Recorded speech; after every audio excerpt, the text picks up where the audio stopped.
আসতে এখানে যে আপনারা অভিযান চালিয়েছেন, এটা হচ্ছে সাতকানিয়া উপজেলা ইউনিয়নের ১ নম্বর ওয়ার্ড, যেটা ব্রিকফিল এলাকা বলে খ্যাত।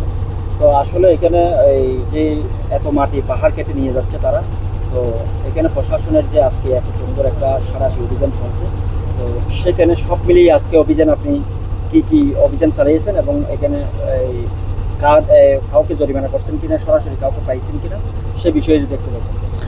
ধন্যবাদ জানাচ্ছি। আমরা আসলে কিছুদিন আগে এসে পাহাড়ে যাওয়ার যে রাস্তাগুলো সেগুলো কেটে দিয়েছিলাম, কিন্তু সম্প্রতি আবারও সেই রাস্তাগুলো মেরামত করে কিছু দুষ্কৃতিকারী তারা আবার মাটি কাটা শুরু করে, এবং সেই অভিযোগের প্রেক্ষিতে আমরা অভিযোগ পাচ্ছিলাম। আমরা আজকে রাতে আমরা বাংলাদেশ সেনাবাহিনীর চৌকস সদস্যরা আমাদের সহযোগিতায় এবং আনসার সদস্যদের সহযোগিতায় আমরা এখানে অভিযান পরিচালনা করি, এবং এখানে মাটি কাটার অবস্থায় আমরা 5টি এক্সকেভেটর আমরা এখানে পাই এবং সেগুলোকে আমরা ধ্বংস করি। কিন্তু যারা মাটি কাটছিল তারা পালিয়ে গেছে, তাদের কাউকে জরিমানা বা কারাদণ্ড দেওয়ার সুযোগ হয়নি। আমাদের এখানকার আসলে যে অভিযান পাহাড় কাটার বিরুদ্ধে, আমাদের অভিযান সবসময় হয়েছে, আরও চলবে।